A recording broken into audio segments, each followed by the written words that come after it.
নমস্কার দর্শক, সংবাদ আবির্ভাবের গুরুত্বপূর্ণ সংবাদে আপনাদের সকলকে স্বাগত। একটা বাংলায় কথা আছে যে পরের ছেলে পরমানন্দ, যত উচ্ছন্ন যায় তত আনন্দ। আবার এরকমও অনেকে বলেন যে যা হচ্ছে হতে দাও।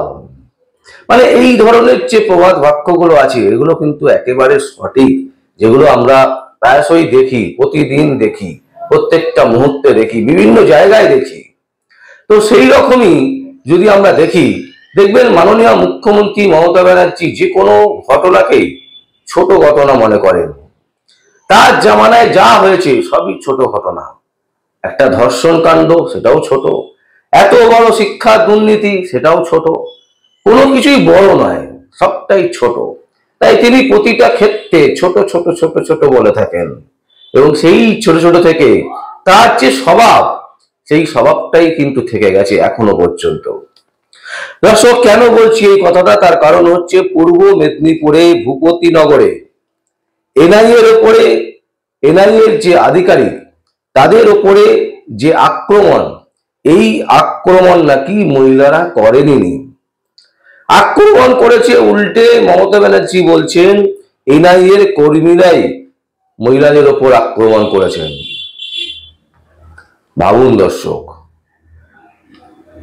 দক্ষিণ দিনাজপুরের তপনের সভা থেকে মমতা ব্যানার্জি বলছেন যে হামলাটা কে করেছে? মেয়েরা করেনি, করেছে এনআইএ। গদ্দার জানে হারবে, তাই লোকের বাড়ি গিয়ে, গ্রামে গিয়ে অত্যাচার করছে। মহিলারা কি করবে? শাখা পলা পরে মাথায় ওড়না নিয়ে বসে থাকবে? মহিলারা তাদের ইজ্জত সম্মান রক্ষা করবে না? তুমি রাতের বেলায় বাড়ি বাড়ি ঢুকে যাবে, তৃণমূলে সব এজেন্টকে গ্রেপ্তার করতে হবে। দর্শক দেখুন, এই যে বক্তব্যটা মমতা ব্যানার্জি রাখছেন, তিনি কিন্তু পশ্চিমবঙ্গ সরকারের একজন মাথা। তিনি একজন সরকারি প্রতিনিধি, মুখ্যমন্ত্রী। সেই মুখ্যমন্ত্রী একজন সেন্ট্রাল এজেন্সির যারা তদন্ত করছেন তাদের বিরুদ্ধে এই সমস্ত অভিযোগ করছেন। প্রশ্ন হচ্ছে, এর প্রমাণ কি মমতা ব্যানার্জির কাছে আছে? মাননীয় মুখ্যমন্ত্রীর কাছে এই প্রমাণগুলো কি আছে যে সেন্ট্রাল এজেন্সি বাড়ি বাড়ি গিয়ে মহিলাদের উপর অত্যাচার করছে? যদি না থাকে, তাহলে তার বিরুদ্ধে কেন বাংলা জুড়ে জনস্বার্থ মামলা হচ্ছে না? কেন তার এগেস্টে এফআইআর হবে না? এইভাবে একজন মুখ্যমন্ত্রী মিথ্যে কথা বলে যাচ্ছেন।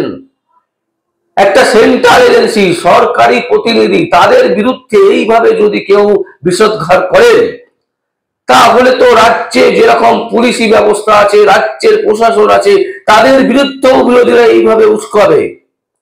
এর ফলে যে কোনো সময় পশ্চিমবঙ্গে একটা দাঙ্গা লেগে যেতে পারে, মারামারির পরিস্থিতি হতে পারে, একে অপরকে মারবে, সেই জায়গায় চলে যেতে পারে। এটা কি মাননীয় মুখ্যমন্ত্রী মমতা ব্যানার্জি জানেন না? প্রশ্ন হচ্ছে, পূর্ব মেদিনীপুরের ভূপতিনগরে কি তিনি ছিলেন? কি ঘটেছে তিনি জানলেন কি করে? তিনি তো বলেন যে সব সময় সব খবর তিনি রাখেন, অথচ তারই বাড়ির সামনে পার্থ চ্যাটার্জির বান্ধবীর বাড়িতে কোটি কোটি টাকা তিনি জানতেন না কেন? শিক্ষা ক্ষেত্রে বিভিন্ন যে দুর্নীতি হয়েছে, সেই দুর্নীতির টাকা যখন উদ্ধার হচ্ছে, সেই সময় তো মাননীয় মুখ্যমন্ত্রী মমতা ব্যানার্জি তার আগে কখনো বলেননি যে এর বাড়িতে টাকা আছে, একে ইয়ে করো, এর বাড়ি থেকে টাকা শেষ করো। তাহলে এই ভূপতিনগরে যে মহিলাগুলো আক্রমণ করেনি, এটা তিনি জানছেন কি করে? আসলে তৃণমূল কংগ্রেসের পুরো দলটাই হচ্ছে একটা দুষ্কৃতি পরায়ণ দল, এবং তার যে মাথা, তিনি হচ্ছেন মাননীয় মুখ্যমন্ত্রী মমতা ব্যানার্জি। সব শরীরে কেন, যে কোনো সময়, যে কোনো মুহূর্তে, সর্বদা মিথ্যে ছাড়া কিছু বলতেই পারেন না। এমনকি তিনি আইনি যে ব্যবস্থা, সেই ব্যবস্থাটাকে ভেঙে দেবার পুরো পরিকল্পনা করে আছেন। দর্শক, আমরা পুরোটাই বলছি, আমরা জোর গলায় বলছি, মাননীয় মুখ্যমন্ত্রী মমতা ব্যানার্জিকে শ্রদ্ধা করেই বলছি, তিনি চাইছেন পশ্চিমবঙ্গের আইনি ব্যবস্থা ভেঙে পড়ুক। কারণ তিনি আইন মানেন না।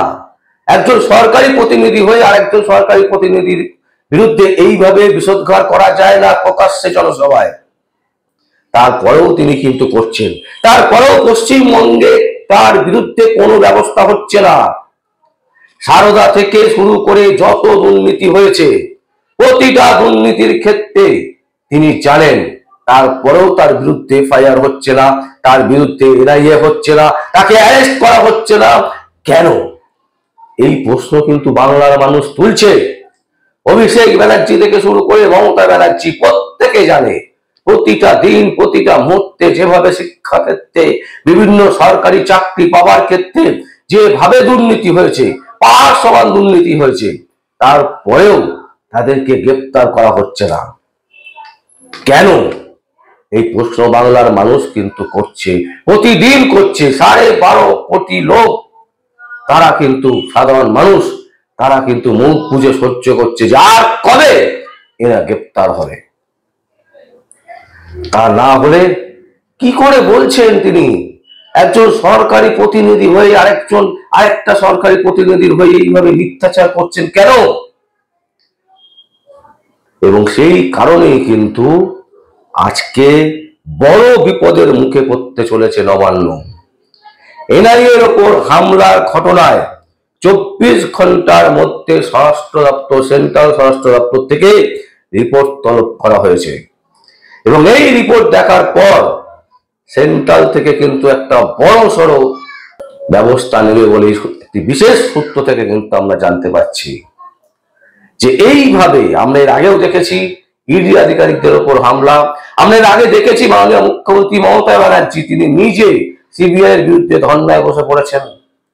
এইভাবে একজন সরকারি প্রতিনিধি হয়ে, মুখ্যমন্ত্রী হয়ে সরকারি কাজে বাধা দেওয়ার জন্য তার বিরুদ্ধে এফআইআর কেন হবে না? এই প্রশ্ন বাংলার মানুষ করছে। এই প্রশ্ন বাংলার প্রতিটি ঘরে ঘরে করছে। এই প্রশ্ন বাংলার প্রতিটি ঘরের কোনায় কোনায় সাধারণ মানুষ চিৎকার করে করে বলছে যে কেন এদের বিরুদ্ধে কোনো ব্যবস্থা গ্রহণ হচ্ছে না এখনো পর্যন্ত।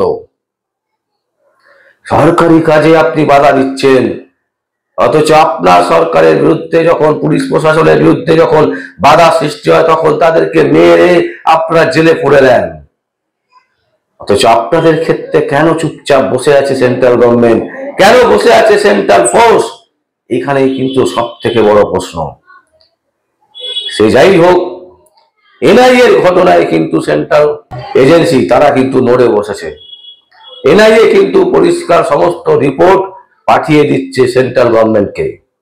তাদের দপ্তরের যারা মাথা আছেন তাদেরকে ইতিমধ্যে পাঠিয়ে দিয়েছেন। 24 ঘন্টার মধ্যে রাজ্য সরকারের কাছ থেকে রিপোর্ট তলব করা হয়েছে। আর সেই রিপোর্ট যদি সঠিকভাবে না পৌঁছায় তাহলে কিন্তু কড়া ব্যবস্থা না হবে এই রাজ্য প্রশাসনের উপর। অনেকে বলছে যে 355 বা 356 ধারাও জারি হতে পারে। কিন্তু দর্শক, আমরা মনে করি বিজেপি যারা নেতৃত্বে আছেন তারা 355 বা 356 ধারা জারি করতে ইচ্ছুক নয় পশ্চিমবঙ্গে। তাই তারা এখন যেটা করতে চাইছেন সেটা হচ্ছে চাপ সৃষ্টি করতে চাইবেন। সেই চাপের মুখেই কিন্তু এই মুহূর্তে নবান্ন, এবং নবান্ন যে বড় বিপদে পড়ছে এইটা কিন্তু একদম পরিষ্কার। কারণ ইডি আধিকারিকদের ওপর হামলা, এর আগে সিবিআই এর ওপরে হামলা, এখন বর্তমানে এনআইএ এর ওপরে হামলা। এই রকম বারবার করে সরকারি প্রতিনিধিদের বিরুদ্ধে হামলা, এই হামলার কিন্তু তাকে বড় খেসারত দিতে হবে বলে মনে করছেন রাজনৈতিক মহল। এবং শুধু তাই নয়, বিরোধীরা রীতিমতো তোপ দেখেছে যে মমতা ব্যানার্জি যখনই কোনো ইনকোয়ারি হয়, যখনই কোনো তদন্ত হয়, সেই তদন্তকে বাধা সৃষ্টি করেন এই মাননীয় মুখ্যমন্ত্রী মমতা ব্যানার্জি। সুজন চক্রবর্তী থেকে বিরোধী দলনেতা শুভেন্দু অধিকারী, সুকান্ত মজুমদার, এদের প্রত্যেকের গলায় কিন্তু একই আওয়াজ যে তদন্ত করাতে এত কেন ভয়। এবং যখনই তদন্ত হচ্ছে তখনই তিনি বলে দেন তার আগে যেটা একটা ছোট ঘটনা, এই ঘটনার কোনো মানে নেই, ছোট্ট একটা বোম পড়েছিল, ছোট্ট দুর্নীতি হয়েছিল, মাত্র 50 কোটি টাকাই তো ছিল পার্থ চ্যাটার্জি বান্ধবীর বাড়িতে, এত হইচই করার কি আছে।